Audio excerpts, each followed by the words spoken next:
Hey, welcome back, my sweet little buttered crepes. Today, we're going to be talking about adding and subtracting rational functions. Um, so, of course, my pens aren't working like usual, but for adding and subtracting rational expressions, rational expressions just mean fractions. So, we're just going to add and subtract fractions. This is something that you have done in probably elementary school, and you probably hated it then. But the good news is, after you figure out how to do this, you'll be better at fractions than most adults. So there's that. I think it would be interesting if you took your homework and then ask your parents to help. Just walk up to your mom or dad or aunt or uncle or whoever it is you live with, right? And say, "Can you please help me with my math homework? I'm not really understanding this." And then show them your homework, right?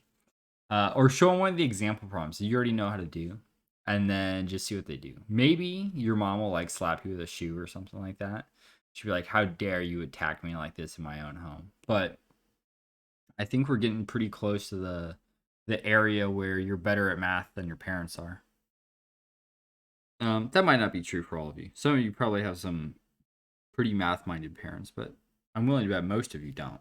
So, all right, let's go take a look at adding and subtracting fractions. So, we are still dealing with rational expressions. So we're still going to have to start by factoring. It says the denominators. Yeah, probably just the denominators. And that's only if necessary. Not all of these are going to need to be factored. Some of them will already be factored.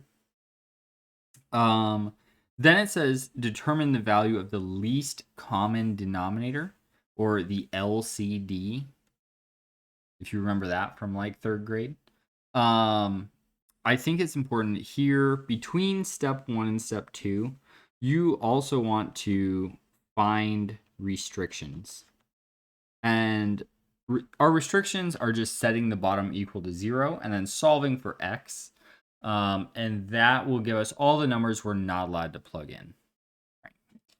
Once we have things factored, we've found our restrictions, and we have a least common denominator, we're going to multiply one or both fractions to make them have the common denominator. Once we've figured out what is the LCD, we have to sort of implement that by multiplying sometimes one, sometimes both fractions to get those denominators to match.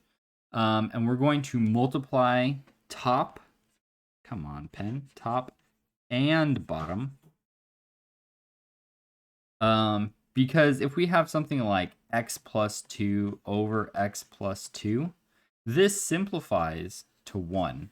So if we do it to the top and the bottom, we're really multiplying by 1, and multiplying by 1 doesn't do anything really. So we can say we're not changing anything, we're just making it look a little nicer.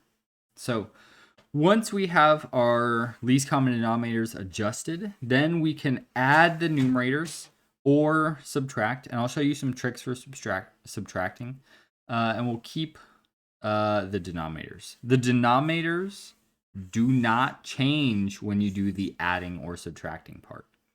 Then at this point, we might need to simplify, but we'll talk about that when we get there. All right.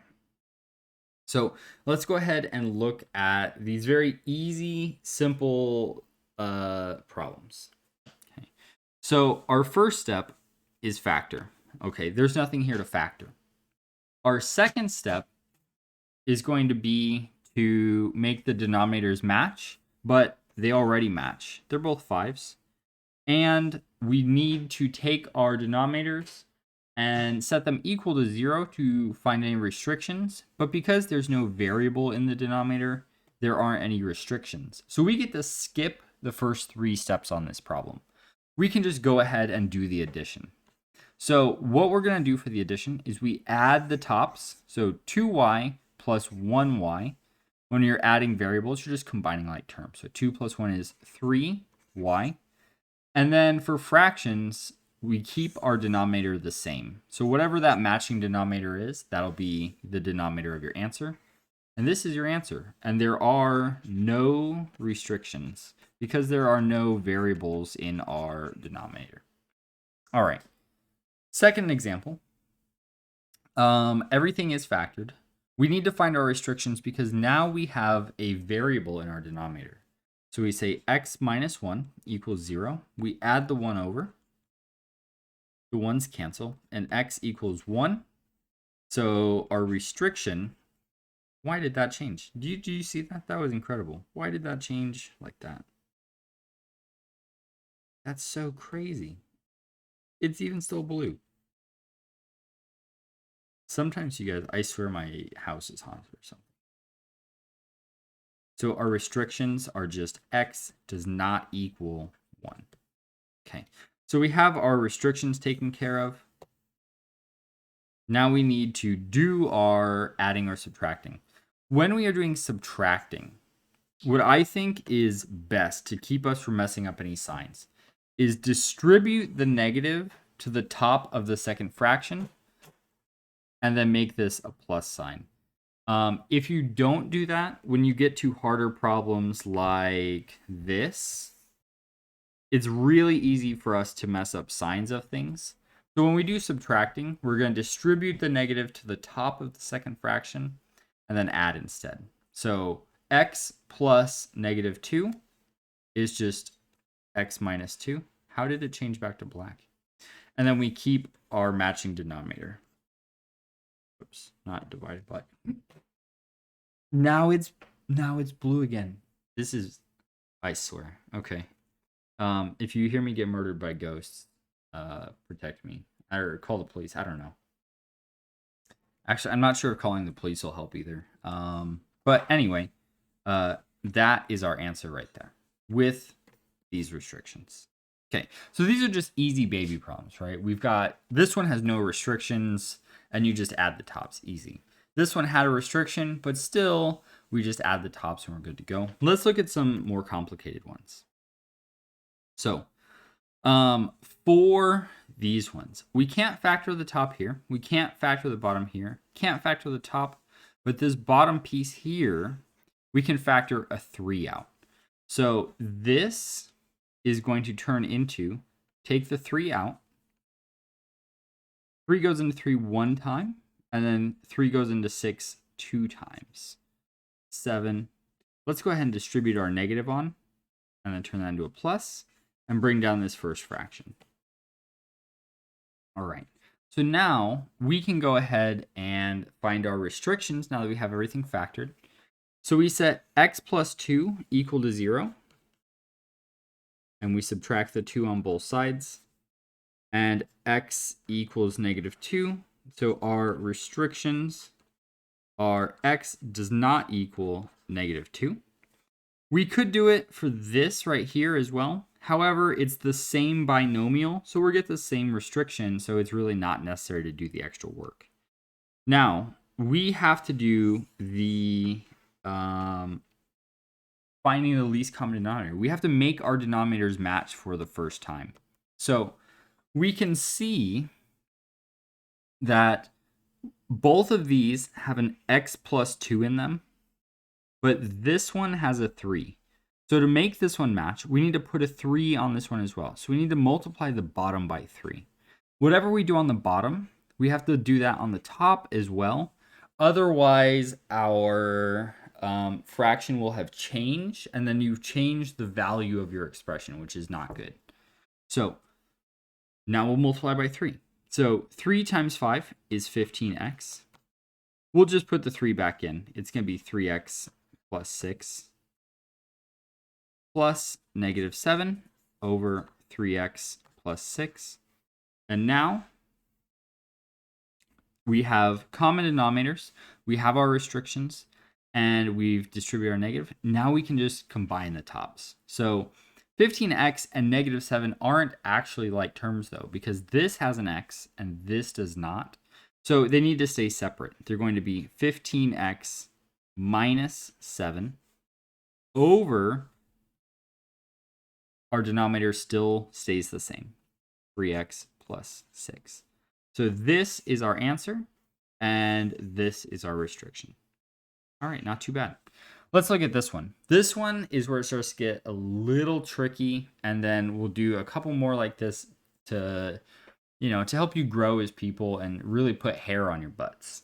So let's start by factoring. 2x can't be factored. Neither can 4. So those are fine. On the bottom here, this is a difference of squares though, because this is a square and 4 is 2 squared. So we need to factor this. And remember, we take a square root of both of these to get a and b. So a will just be x, and then b is 2. And then this is going to factor to x plus 2, x minus 2. Right? It's a plus b, and then a minus b. Bring down our 2x plus 4 over x minus 2. All right, now we need some restrictions. So we go ahead and set x plus 2 equal to 0 and x minus 2 equal to 0. And we already have this one. X minus 2 is right there, so we're good to go. So subtract 2, x equals negative 2, add 2, and x equals 2. So our restrictions are x does not equal 2, and x does not equal negative 2. All right, we're going to have to keep those. Now we need to find a common denominator. So for our fractions, both of them have the x minus 2. This one has an x plus 2 though, so we need to put the x plus 2 on this fraction to make the denominators match. So what we're going to do is we're going to multiply the top and the bottom by x plus 2. When we do that, we're going to distribute the 4 here. And then this will have to FOIL. But because we just factored it to this, if we FOIL back together, that's like, factoring is the opposite of multiplying, right? It's unmultiplying. So if I multiply, I'll just go back to the factors. So we already know that this FOILed out will be x squared minus 4. So we're going to get 2x on the top, x squared minus 4 on the bottom, plus 4 times x is 4x, and 4 times 2 is 8, over x squared minus 4. Now we have matching denominators. We have our restrictions. Now we can just combine like terms on the top. So 4x plus 2x is 6x. And then this 8 doesn't have a like term, so we just bring it down. Plus 8 over the matching denominator, x squared minus 4. So this is our answer with those restrictions. All right. Now we have just a couple more like big kid tough ones just to get you like really in the swing of things, and then we'll get you going. All right. So let's start with this one on the left. Right here, we need to factor this denominator. So we need two numbers that are going to multiply to 4, and they have to add up to negative 4. So this is 1 times 4 or 2 times 2. 1 times 4, if I add or subtract these, I'll either get 3 or 5, so that's not going to work. To get negative 4, we need negative 2 and negative 2. So this is going to turn into x minus 3 over x minus 2 times x minus 2. All right. Bring this down because it can't be factored. X plus 2 over x minus 2. What's nice is all of our denominators are x minus 2's, all three of them. So all we have to do is x minus 2 equals 0 to get our one restriction because they all match. So we just add the 2, and then we can see that x equals 2. So our restriction is, of course, x does not equal 2.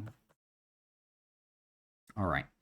Now, this denominator has two x minus 2's, one here and one here. This one only has one, so we need to put another x minus 2 on the top and bottom of this so that our denominators match. So on the bottom, when we FOIL this back together, it gives us the thing that we factored. So it's going to be x minus 3 over x squared minus 4x plus 4 plus Here we have to FOIL. So x times x is x squared. X times negative 2 is negative 2x. 2 times x is plus 2x. And 2 times negative 2 is negative 4 over the matching denominator, x squared minus 4x plus 4. And now we just combine our like terms. So we have x squared. There's no other x squareds anywhere in the top, so we'll bring that down. Now we have negative 2x plus 2x. These cancel. And then we just have this x left over. So plus x, because this is a positive 1 in front of it. Then we have our constants. So negative 3 minus 4 is negative 7. All over our matching denominator. X squared minus 4x plus 4. And then this is our answer with this restriction. Okay, so not so bad. Just factor, find your restrictions, multiply to get a common denominator, do a little bit of multiplying and adding, and then you're good. All right, last one. This one's gonna be a little bit of a doozy. We're gonna have to multiply 2 times. I know you're gonna be thrilled with it. So, on this first one, t plus 3 cannot be factored. So we'll bring down our t plus 3. On the bottom, we can factor this using simple factoring. We need 2 numbers that multiply to negative 10 and add to negative 5. So if we look at 10, we have 1 times 10 and 2 times 5. To get a negative 3, we want a negative 5 and a positive 2. So this is going to be t plus 2 times t minus 5. Let's go ahead and distribute our negative right now. So we're going to have plus negative 4t plus 8 over, we need to factor this. So find 2 numbers that multiply to 25 and add to negative 10. We have 1 times 25 and then 5 times 5. So to get negative 10, we'll use negative 5 and negative 5. And this will be x minus 5 times x minus 5. Pardon, not x's. You guys, keep me honest here. Don't let me invent new variables. These are t's. So t minus 5 and t minus 5. All right, now we set our denominators equal to 0. So we're going to have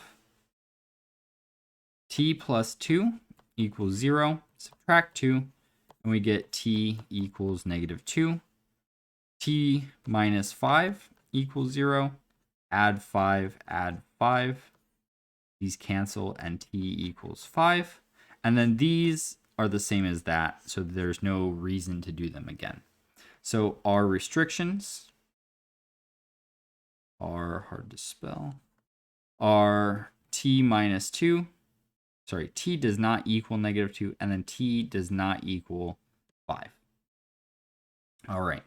Now, we need to do some multiplying. This fraction has a t plus 2 on the bottom, and this does not. So we're going to have to multiply by t plus 2 there. This fraction has t minus 5 on the bottom twice. This only has it once. Sorry, I almost forgot my other t plus 2. So we have to put another t minus 5 on this one. So we're going to multiply by t minus 5 on the top and the bottom. So, all right, so let's FOIL the top. T times t is t squared. T times negative 5 is negative 5t. 3 times t is plus 3t. And then 3 times negative 5 is negative 15.